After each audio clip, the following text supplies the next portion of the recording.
Friends, Akbar Birbal కథలు. అక్బర్ చక్రవర్తి బీర్బల్ సాయం సమయాల్లో నదీ తీరాల్లో తిరుగుతుండేవారు. ఒకనాడు సాయంత్రం వారిద్దరూ నది ఒడ్డున నడుస్తున్నారు. ఇంతలో బీర్బల్కు సంధ్యావందనానికి సమయమై నదిలోకి దిగి సంధ్యావందనం చేయసాగాడు. అక్బర్కు బీర్బల్ ఏం చేస్తున్నాడో అర్థం కాలేదు. ఇంతకు ముందెప్పుడు అలా చేయడం అక్బర్ చూడలేదు. అందుకని బీర్బల్ ఏం చేస్తున్నావు అని అడిగాడు. మహారాజా, సంధ్యావందనం చేస్తున్నాను అని అన్నాడు. బీర్బల్, సంధ్యావందనం అంటే ఏమిటి? రాజా, ఇది బ్రాహ్మణులు చేసే విధి, అయితే నేను కూడా సంధ్యావందనం చేస్తాను.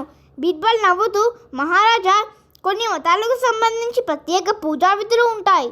వాటిని అందరూ ఆచరించడం ధర్మసమ్మతం కాదని నేను అనటం లేదు.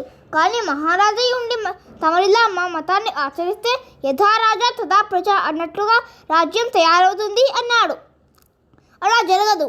ఒక్కసారి నాకు సంధ్యావందనం చేయడం నేర్పించు అని అడిగాడు. బీర్బల్ ఎంత చెప్పినప్పటికీ అక్బర్ చక్రవర్తి తన పట్టు వదలలేదు. ఆ పూటకు ఎలాగోలా నచ్చజెప్పాడు బీర్బల్. కానీ ప్రతిరోజు తనకు సంధ్యావందనం చేయడం నేర్పించమని అడుగుతూనే ఉన్నాడు. చివరికి బీర్బల్కి విసుగు పుట్టి అక్బర్ చక్రవర్తికి ఎలాగైనా కరుణింపు కలిగించాలని అనుకున్నాడు. ఒక చాకలి దగ్గరకు వెళ్ళి అతనితో ఏం చేయాలో వివరంగా చెప్పాడు. మరుసటి రోజు సాయంత్రం అక్బర్ చక్రవర్తిని తనతో పాటు నదీ తీరానికి తీసుకువచ్చాడు. అక్కడ ఒక చాకలి తన గాడిదను తెగ రుద్దుతున్నాడు. ఆ గాడిద ఆ రుద్దుడికి ఓండ్ర పెడుతోంది. అయినా చాకలి రుద్దుతూనే ఉన్నాడు. చాకలి ఆ గాడిదను అలా హింసించడం చూసి అక్బర్కు కోపం వచ్చి, ఓయ్ చాకలి, ఆ గాడిద అలా అరుస్తుంటే నువ్వు దాన్ని వదలడం లేదెందుకు? అయినా దాన్ని ఎందుకు అలా రుద్దుతున్నావు అని అడిగాడు. చాకలి వినయంగా, రాజా, నాకు గుర్రాలంటే మహా ఇష్టం, కానీ కొనే సొమ్మత్త లేదు.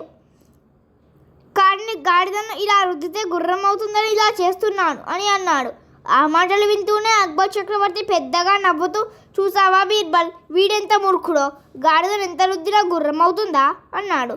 అదేంటి మహారాజా, క్షత్రియుడు బ్రాహ్మణుడు అవ్వటం సాధ్యమైనప్పుడు ఇది కూడా సాధ్యపడవచ్చు కదా అన్నాడు బీర్బల్. బీర్బల్ మాటలు విని అక్బర్ అవాక్కై కాసేపు మౌనంగా ఉండి నెమ్మదిగా తేరుకున్నాడు. క్షత్రియుడు బ్రాహ్మణుడు కాలేదు. ఈ విషయం అక్బర్ చక్రవర్తికి తెలిసి రావాలని చాకలితో అలా చెప్పించాడు. చివరకు బీర్బల్ బుద్ధి చాతుర్యంతో అక్బర్ చక్రవర్తి మనసు వాడింది. Thank you for listening the story.